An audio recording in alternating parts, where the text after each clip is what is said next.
কিন্তু এটা কি আদৌ সম্ভব? মুস্কানের আলতো হাতের স্পর্শে মাথায় পড়তে ইমনের পুরো বুক সহ মাথা কেমন শীতলতায় ভরে গেল। মুস্কান তার নরম হাতে আলতো করে ইমনের মাথা টিপে দিচ্ছে। ইমন চোখ বন্ধ করে সে আলতো ছোঁয়া উপভোগ করছে। পরক্ষণেই ভাবলো, না, এটা হয় না। এসব কি করছি? আমি কোন পথে আগাচ্ছি? মুস্কান যখন বুঝতে পারবে অবশ্যই আমাকে ইগনোর করবে, আর কয়েক বছর পর অবশ্যই সে চাইবে না এমন বয়স্ক একটা লোকের সাথে থাকতে। তাহলে কেন আমি মেয়েটাকে নিজের কাছে রেখে দিচ্ছি? কেন ওকে নিয়ে এত ভাবছি? ইমন চোখ খুলে তাকালো, ঝট করে উঠে বসলো। মুস্কানের দিকে তাকাতেই বুঝতে পারলো ঘুমে চোখ উঠাতে পারছে না, তবুও কষ্ট করে বসে তার মাথা টিপে দিচ্ছে। প্রচন্ড রাগ হলো ইমনের, চিৎকার করে বলে উঠলো, চলে যাও। মুস্কান কেঁপে উঠলো ভয়ে। ঘুমটা ছেড়ে গিয়ে তার পুরো শরীর সহ মাথা কাঁপতে লাগলো। ভয়ে চোখে ইমনের দিকে তাকাতেই দেখতে পেল ইমনের চোখ দুটো লাল বর্ণ ধারণ করেছে। রাগে ঘন ঘন শ্বাস নিচ্ছে। কিন্তু হঠাৎ এমন রাগের কারণ কি? আমি কি কিছু ভুল করলাম? ইমন আবারও এক ধমক দিয়ে বলল। কি হলো, চলে যাও এখান থেকে। সাথে সাথে মুস্কান কেঁপে উঠল। সেই সাথে একটু পিছিয়ে যেয়ে বিছানা থেকে পড়ে যেতে নিতেই চোখ দুটো বন্ধ করে ফেললো। বুঝতে পারলো দুটো হাত তার হাত দুটো আঁকড়ে ধরে হ্যাচকার টান দিল। মুস্কান সাথে সাথে ইমনের গায়ের উপর গিয়ে পড়ল। মুস্কান ভয়ে ক্রমাগত কেঁপেই চলেছে। ইমনের বুকটা ধক ধক করছে। মুস্কানকে পড়ে যাওয়ার হাত থেকে বাঁচাতে পেরে স্বস্তির নিঃশ্বাস ছেড়ে বলল, এত কেয়ারলেস কি করে হতে পারো? মুস্কান ইমনের শক্ত করে ধরা হাত ছাড়াতে গিয়েও পারল না। ইমন খুব শক্ত করে ধরে আছে মুস্কানের হাত।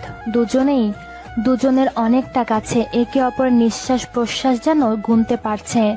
মুস্কান ভয়ে ভয়ে ইমনের দিক তাকাতে তার হৃদস্পন্দন কেমন বেড়ে গেল। ঘন দাড়ি গোফগুলো দেখে কেমন বুকের ভেতরটা তার চেপে ধরলো। এ কেমন অনুভূতি সে ঠিক বুঝতে পারল না। ইমন গভীর দৃষ্টিতে কিছুক্ষণ চেয়ে মেয়েটাকে পর্যবেক্ষণ করে ছেড়ে দিতেই মুস্কান দ্রুত বিছানা ছেড়ে নেমে ব্যস্ত পায়ে বেরিয়ে যেতে নিল। ইমন কি যেন একটা ভেবেই পড়ল। দাঁড়াও। সাথে সাথে মুস্কান থেমে গেল, মলিন দৃষ্টিতে তাকালো। ইমনের মনের ভিতর কেমন মৃদু সুখ অনুভূতি খেলে গেল। হাত দিয়ে ইশারা করে চলে যেতে বলতেই মুস্কান ধীর পায়ে বেরিয়ে গেল। এত মায়াবী কেন মেয়েটা? এত শান্তও বা কেন? যত দিন যাচ্ছে কেমন একটা যেন হয়ে যাচ্ছে না? ইমনের রুম থেকে মুস্কানকে বেরোতে দেখতে পেল শাওরি। প্রথমে মুস্কি হাসলো, পরে দ্রুত বেরিয়ে মুস্কানকে ডাকলো। মুস্কান যেতেই বলল, কি হলো, মন খারাপ কেন? এত রাত হয়েছে, ঘুমাওনি এখনো? মুস্কান দ্রুত উত্তর দিল, উনি বলল মাথা টিপে দিতে, তাই করছিলাম। কিন্তু হঠাৎ কেমন ধমকে বের করে দিল বলে মুখ ভার করলাম। শাওরি অবাক স্বরে বলল, কি? মুস্কান নালিশের ভঙ্গিতে বলল, আমি কি নিজে থেকে গেছি বলো আপা? নিজেই নিয়ে যে নিজেই বের করে দিল। বুঝি না বাপু, এ কেমন মানুষ? শাওরি অট্টস্বরে হেসে ফেলল। আহারে, মন খারাপ করো না। ও এমনি, ওকে যদি বুঝতে পারো তো ওর থেকে ভালো মানুষ দুনিয়ার একটাও খুঁজে পাবে না। ও কি করেছে সেটা মাথা থেকে ঝেড়ে ফেলে সকালে নাস্তা রেডি করে ওর সামনে হাজির করো। বেরুনের সময় এক গ্লাস পানি এগিয়ে দাও, দেখবে ও সব রাগ হাওয়া। মুস্কান মন দিয়ে কথাগুলো শুনে খুব খুশি হয়ে মাথা নাড়ল। শাওরি বুড়ো আঙুল উঁচু করে বলল, পাক্কা। মুস্কান আঙুলটা ধরে একগাল হেসে বলল, পাক্কা। ইমন রেডি হয়ে নিচে নামতেই দেখতে পেল মুস্কান টেবিলে সব খাবার গুছিয়ে রাখছে। সুপ্তির ক্লাসের জন্য শাওরি বরাবরই 8টার আগে বেরিয়ে যায়, আজও তাই করেছে। ইমন চেয়ার টেনে বসতে মুস্কান খাবার এগিয়ে দিল। ইমন স্ট্রেট বসে খেয়ে উপরে উঠে গেল। মুস্কান দ্রুত এক গ্লাস পানি নিয়ে উপরে যেতেই দেখলো ইমন ফাইল নিয়ে বেরোচ্ছে। মুস্কান সামনে গ্লাস ধরতেই ইমন মুস্কানের দিকে তাকালো। মুস্কান ভয় এক ঢোক গিলে মাথা নিচু করে ফেললো। ইমন ওভাবে তাকিয়ে ডান হাতে গ্লাসটা নিয়ে পানিটা খেয়ে নিল। গ্লাসটা মুস্কানের হাতে দিয়ে যেতে যেতে বলল, দরজা লাগিয়ে বাসায় বসে পড়াশোনা করো। মুস্কান ইমনের পিছন পিছন পা চালিয়ে যেতে লাগলো। দরজার কাছে যেতে ইমন থেমে গেল। মুস্কানও থেমে গেল, ভয়ে ভয়ে ভাবতে লাগলো, কিছু কি ভুল হলো বা কিছু কি রেখে গেছে? থামলো কেন? ইমন পিছন করে মুস্কানকে পা থেকে মাথা অবধি একবার চোখ বুলিয়ে দেখে বাঁকা হেসে বেরিয়ে গেল। মুস্কান আগামাথা কিছুই বুঝলো না, হাসিটা দেখে খুশিও হতে পারলো না।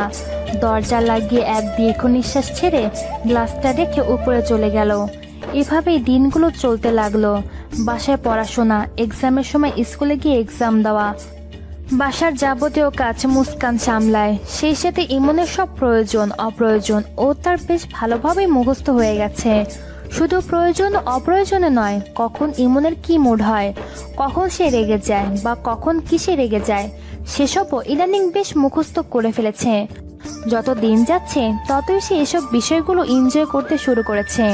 নিয়ম করে দুবেলা খাবার তৈরি, ছুটির দিনে সুপ্তির সাথে খেলাধুলা, ইমনের যাবতীয় সব কাজ করার মাঝে তার সময়গুলো বেশ ভালোভাবেই যাচ্ছে।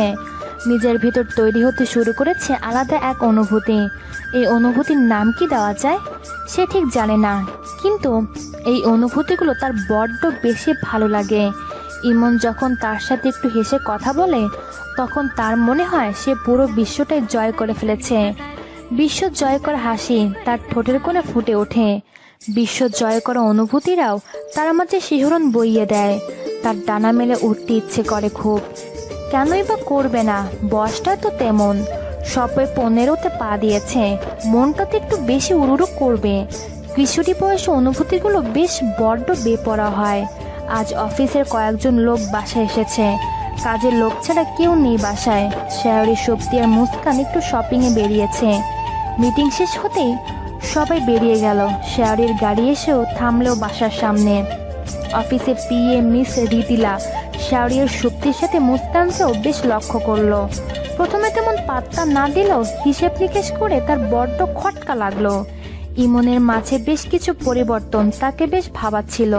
পরক্ষণে ভাবলো, তাই বলে এইটুকুন মেয়ে না। শেয়ারি বেশ লক্ষ্য করলো মুস্কান আজ সব জামা কাপড় সাদা কালারের মধ্যেই নিয়েছে। হঠাৎ সাদা সাদা কেন? ইমনের ভালো লাগাকে কি গুরুত্ব দিচ্ছে? সে তো দিচ্ছেই, তাই বলে নিজের মধ্যে ইমনের ভালো লাগা ফুটিয়ে তুলতে চাইছে। ও মা গো, এ তো বেশি গিয়ে। শেয়ারি রুমে যেতে যেতে ভাবলো, সে কতগুলো বছর ধরে পুরো বাড়ির বাইরে ভেতরে সাদা রঙের দেয়াল করে রেখেছে। নিজের রুমের প্রত্যেকটা জিনিসই সাদায় ঘেরা, সাদা কালোর জীবনটাই বাস করেছে। কই একটু রঙের ছোঁয়া এনে দিবে, তা না। এই মেয়েও দেখি বড্ড বোকা, নিজেও সাদার মাঝে ডুবে যেতে চাইছে। মুস্কান আর সুপ্তির ছাদে র্যাকেট খেলছিল। এমন সময় ইমন ছাদে গেল। মুস্কান খেলা বন্ধ করে সুপ্তিকে চুপি চুপি বলল, এখন আমরা রেস্ট নিব কেমনে? সুপ্তি ইমনকে দেখে মামাই বলে ছুটে গেল। ইমন সুইমিং পুলের এক সাইডে দাঁড়িয়ে আছে পকেটে হাত রেখে, আর চোখে মুস্কানকে একবার দেখে নিয়ে আবার সুইমিং পুলের দিকে দৃষ্টি স্থির রাখলো। সুপ্তি এটা ওটা বলছে, ইমন হোহা করছে।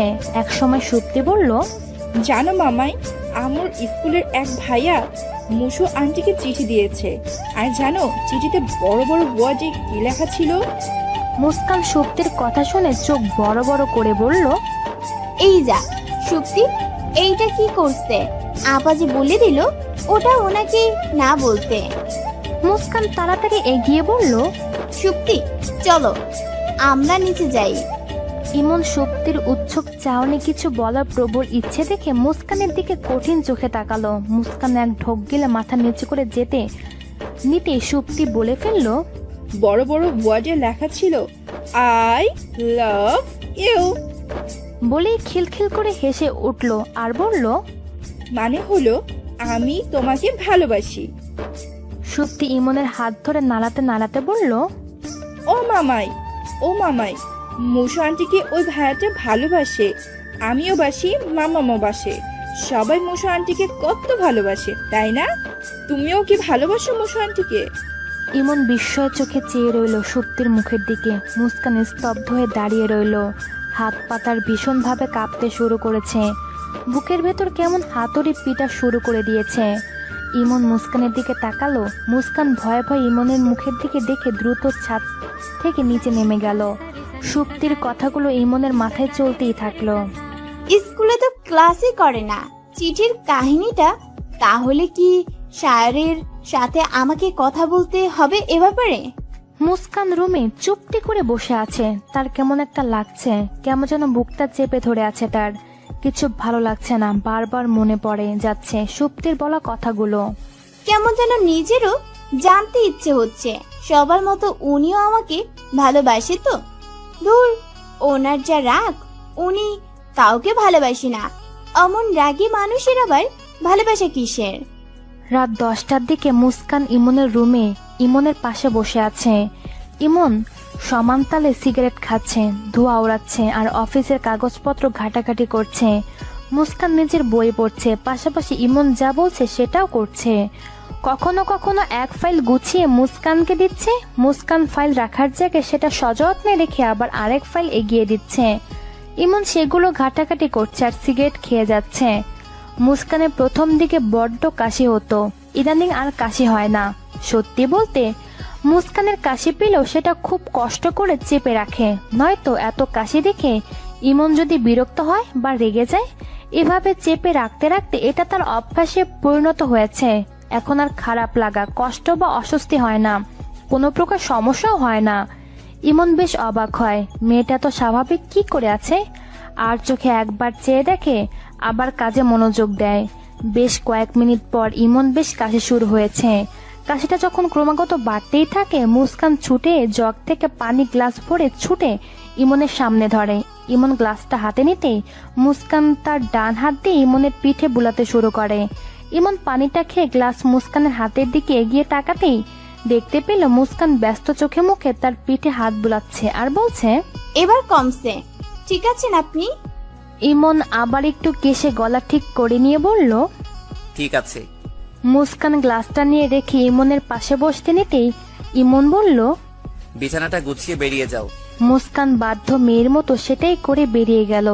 ইমন গিয়ে ক্লান্ত শরীরটা বিছানায় এলিয়ে দিল। ভোরের দিকে দাদির ফোনে ঘুম ভেঙে গেল ইমনের। দাদি ফোন রিসিভ হতে বলল, দাদু ভাই, আমি তোমার মতো এত পর হয়ে গেলাম? ইমন কিছু বুঝতে পারল না, চোখটা কষলে আতশোয়া হয়ে উঠে বসলো। কি বলেছ দাদি? কিসের পর হলে আবার? দাদি বলল, তোমার বাসায় নাকি নতুন এক মেয়ে উঠেছে। ইমন ভ্রু কুচকে বলল, তোমায় কে বলল? দাদি বলল, সব খবর আসে দাদু ভাই, লোকে তো অন্যরকম কথা বলা শুরু করেছে। মেয়েটা কে দাদু ভাই? ইমন বলল, দাদি আমি তোমাকে সব বলবো গিয়ে, এখন রাখছি, পরশু যাব আমি, ওকে রাখি। ফোন দেখে ইমন দ্রুত রেডি হয়ে বেরিয়ে পড়ল। মুস্কান, শায়রি, সুপ্তি ওঠার আগে ইমন বেরিয়ে পড়েছে আজ। মুস্কান ইমনকে ঘুম থেকে উঠে না দেখে বেশ ঘাবড়ে গেল। মনটা তার বড্ড ছটফট করছে। প্রতিদিন এমন সময় যার জন্য খাবার বানায়, আজ সে এমন সময় কোথায় চলে গেল? একটা বারো বলেও তো গেল না। মুস্কানের এমন টেনশন দেখে শায়রি ইমনকে দ্রুত মেসেজ করলো। ইমন রিপ্লাই দিল, আমি কাছাকাছি আছি, 1 ঘন্টার মধ্যে বাড়ি ফিরবো। রিক্তা আর তুর্যর সাথে কথা বলছে ইমন। তুর্য রিক্তার ছোট ভাই, ইমনের সৎ ভাই ইভান এর সাথে একই ভার্সিটিতে পড়ছে সে। তার থেকে ইমন জানতে পারলো তাদের বাড়িতে এই কয়েকদিনে ঠিক কি কি ঘটেছে। ইমনের বাসায় একটা মেয়ে উঠেছে, বেশ সন্দেহজনক। সেটাই বলেছে ইমনের পিএ মিস রিতিয়া। আর সেটা শুনে তার সৎ মা তার চরিত্রে একদম সকলের সামনে ধুয়ে দিছে। সেই সাথে নানা রকম বাজে কথাও বলেছে। এমনকি এই কথা বলেছে ইমন চৌধুরী শেষে বুড়ো বয়সে পরিতা পল্লী থেকে এমন কম বয়সী মেয়ে ধরে আনলো। কথাটা শোনা মাত্রই ইমন তার হাত দুটো মুঠ করে ফেললো। চোখ দুটো রক্ত বর্ণ ধারণ করেছে। রিক্তা তুর্যকে চিমটি কেটে ইশারা করলো আর কিছু না বলতে, আর তুর্যকে চলে যেতে তুর্য চলে যেতে রিক্তা বলল, ইমন মেয়েটা কে? এতদিন কেন রাখছিস? এভাবে থাকলে তোর সৎ মানা কয়দিন পর সমাজের মানুষেরাও বাজে ইঙ্গিত করবে। আমি জানি এতে তোর কোনো যায় আসবে না, কিন্তু মেয়েটার কি হবে ভাবতে পারছিস? ও তো মেয়ে, আর বাচ্চা একটা মেয়ে। ওর জন্য হলেও তোকে এই বিষয়ে সমাজকে কেয়ার করতে হবে। ইমন কঠোর গলায় বলল, শুনতে হবে না, কারণ ওকে আমি নিজের বউয়ের অধিকারটা দেব। ইয়েস, বিয়ে করবে আমি ওকে, তাহলেই তো সব সমস্যার সমাধান, তাই না? হোয়াট? বিয়ে মানেটা কি? কি বলছিস এসব? যা শুনছিস তাই বলছি, ভালোবাসি ওকে আমি। What are you serious? হ্যাঁ। এটা কিভাবে সম্ভব? মেয়েটা তো অনেকটাই ছোট। তোর মাথা ঠিক আছে? একদম ঠিক আছে। আমিও শরীর দেখে ভালোবাসিনি, আমি কোনো শারীরিক চাহিদার জন্য ওকে বিয়ে করতে চাইছি না। তাহলে বয়সটা কেন ফ্যাক্ট হবে বলতে পারিস? রিক্তা বিশ্বের চরম পর্যায়ে পৌঁছে গেল। আচ্ছা শোন, সিগারেটের গন্ধ তোর কেমন লাগে? নাক ছিটকিয়ে। ইস, খুব বাজে। তোরা যে কিভাবে খাস এগুলো আল্লাহই ভালো জানে। আমি আমার জামাইকে কড়া গলায় বলে দিব যেন সিগারেট না খাই, আর যদি কখনো খাইতে দেখি তাইলে জান কবজ কইরা ফেলবো একদম। ইমন বাঁকা হাসলো। দুনিয়াতে প্রায় 95% গার্লফ্রেন্ড বা বউরাই তাদের বয়ফ্রেন্ড বা হাজবেন্ডকে এটা খেতে নিষেধ করে দেয়। 95% মেয়েরাই এটার গন্ধ সহ্য করতে পারে না। কিছু কিছু মেয়েরা তো বমি করে দেয় শুনেছি। আমি জানি এটা দেহের জন্য ক্ষতিকারক, তবুও আমি খাই 30 বছরের জীবনে 10টা বছর। আমি এটাকে নিজের জীবনে আগলে বেঁচে আছি। একটা অভ্যাসে পরিণত হয়ে গেছে, চাইলেও ছাড়তে পারবো না, সে যতই এটা আমার ক্ষতি করুক না কেন। তুই জানিস মুস্কানের কোনো অসুবিধা হয় না সিগারেটের গন্ধে, ও সহ্য করতে পারে। পুরো রুমে সিগারেট মদের গন্ধ ভরপুর থাকলেও সারা রাত সেই রুমে ও টিকে থাকতে পারে। আমার পাশে বসে আমার পাশে থেকে আমার সেবা করতে পারে, ওর কোনো অসুবিধা হয় না। কখনো নাকটাও চেপে ধরে না, আর না কখনো গলা চেপে আসে ওর। তোরা তো হাত পা ছোড়াছুটি করে করে ন্যাকামো করে করে কেসে চিৎকার চেঁচামেচি করে একাকার অবস্থা করে ফেলিস, আর ওই বাচ্চা মেয়েটা একদম চুপচাপ থাকে। কি করে পারে বলতো? কিভাবে আমার মতো একটা মানুষকে সহ্য করে যাচ্ছে এতগুলো মাস ধরে? মেয়েটা এত সাধারণ হয়েও এমন অসাধারণে ঘেরা কেন বলতো? এতটা নিষ্পাপ, এতটা সরল কেন বলতো? মাঝে মাঝে ভয় হয় ওর সরলতাই ওর কাল হয়ে না দাঁড়ায়। ইমনের চোখে পানি চিকচিক করছে। রিক্তা অবাক হয়ে বলল, ইমন, এসব কি? How this possible? তুই সিরিয়াস? লাইফে প্রথম তোকে এভাবে দেখছি। তোর চোখে আমি অসম্ভব পরিমাণ ভালোবাসা দেখতে পারছি ইমন, কিন্তু এই সমাজ, তোর পরিবার এটা কিভাবে নিবে? ওকে যদি বিয়ে ছাড়া আমার কাছে রেখে দেই তাহলেও সমাজ খারাপ চোখে দেখবে, বাজেভাবে সমালোচনাও করবে। আর ওকে যদি বিয়ে করে সারা জীবনের সঙ্গী করে নিজের কাছে রেখে দেই তাহলেও এই সমাজ সমালোচনা করবে, নানা রকম কথা বলবে, ইত্যাদি ইত্যাদি। সমাজের মানুষদের কাজই হলো সমালোচনা করা। ভালো হলেও মন্দ হলেও তাদের সমালোচনার ভয় তো আমি আমার নিয়ম, আমার ইচ্ছে, আমার সিদ্ধান্ত বদলে ফেলতে পারি না। বরং যত তাড়াতাড়ি সম্ভব বৈধভাবে মুস্কানকে নিজের কাছে রেখে দেই। এতে এই সমাজ পরিবারের লোক যাই ভাবুক না কেন, যিনি সৃষ্টি করেছেন তিনি ঠিক খুশি হবেন। আর ভাবিস না মুস্কানের ইচ্ছের বিরুদ্ধে কিছু হবে। যেদিন মুস্কান চাইবে সেদিনই আমি ওকে বৈধ স্বীকৃতি দিব। সমাজ কি চাই সেটা নিয়ে আমি ভাবি না, আমি ভাবি আমি কি চাই। সমাজ কি বলবে, আমার জীবনে ঘটে যাওয়া কোনো ঘটনা সমাজের চোখে কেমন দেখাবে তা নিয়ে আমার কোনো মাথা ব্যথা নেই। জীবনের প্রত্যেকটা ক্ষেত্রে নিজের ব্যাপারে সব সিদ্ধান্ত আমি নিজেই নিয়েছি। নিজের জীবনের কিছু সিদ্ধান্ত অন্যের উপর ছেড়ে দিয়ে বুঝতে পেরেছি অন্যরা কখনো আমার জীবনের সিদ্ধান্ত ঠিকভাবে নিতে পারবে না, কারণ আমাকে আমার থেকে বেশি কেউ চেনে না, আমাকে আমার থেকে বেশি কেউ ভালোবাসে না। পরিবার সমাজ শুধু তাদের সিদ্ধান্ত মানুষের উপর চাপিয়ে দিতে পারে, কিন্তু সেই সিদ্ধান্তের জন্য মানুষের জীবনে যখন কোনো দুর্ঘটনা ঘটে যায় তখন তার দায়ভার তারা নিতে আসে না, বরং তারা আঙুল উঠিয়ে প্রশ্ন করে এমনটা কেন হলো। প্রশ্ন করা, ছিছি করা ছাড়া তারা আর কিছুই করতে পারে না। হ্যাঁ, আরেকটা জিনিস বলতে পারে, খুব সহজভাবেই ভাগ্যে ছিল তাই হয়েছে। ভাগ্যে কেন থাকবে? নিজের ভাগ্যকে নিজে তৈরি করে নিতে দেবে না কেন এই সমাজ, এই পরিবার? কেন তাদের এত বাড়াবাড়ি? কেন তাদের এত কৌতূহল মানুষের জীবন নিয়ে? উপরওয়ালা কি এই সমাজ, এই পরিবারের লোকদেরকে নির্দেশ দিয়েছে অন্যের জীবনে নিজেদের সিদ্ধান্ত চাপিয়ে দেওয়ার? সমাজের মানুষদের দায়িত্ব দিয়েছে অন্যের জীবনের ভালো মন্দ নিয়ে রাত দুপুর সমালোচনা করার? উপরওয়ালা যেটা আদেশ করেছে মানুষ সেটাই অমান্য করে, আর যা নিষেধ করেছে মানুষ সেটাই করে বেড়ায়। কই কোনো অসহায় মানুষের পাশে গিয়ে তো কাউকে দাঁড়াতে দেখি না, বা বিপদগ্রস্ত মানুষের দিকে সাহায্যের হাত বাড়াতে দেখি না। অথচ কারো জীবনে কোনো অনাকাঙ্ক্ষিত দুর্ঘটনা ঘটে গেলেই শুরু হয়ে যায় নানা রকম নেগেটিভ সমালোচনা। এই সমাজের মানুষদের মাঝে কোনো পজিটিভ ভাবনাই নেই, তারা সবসময় মানুষের দোষ খুঁত ধরা নিয়ে ব্যস্ত থাকে। তাই আমি এই সমাজের মানুষদের কাছে বা আমার নিজের পরিবারের কাছে কোনো পজিটিভ ভাবনা আশা করি না, তাদের থেকে কোনো প্রকার সাপোর্ট আশা করি না। হাজারো দুঃখ কষ্টের মাঝে ডুবে থাকলেও কেউ এসে ভরসার হাত বাড়িয়ে দেয় না।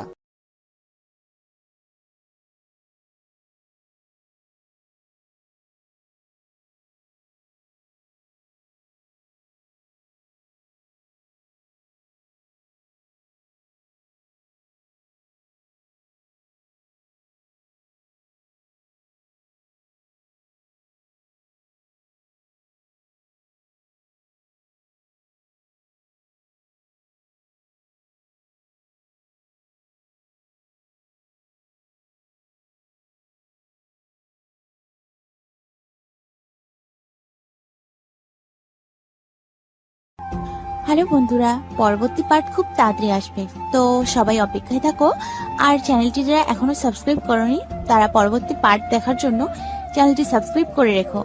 ধন্যবাদ সবাইকে, আমাদের সাথেই থেকো।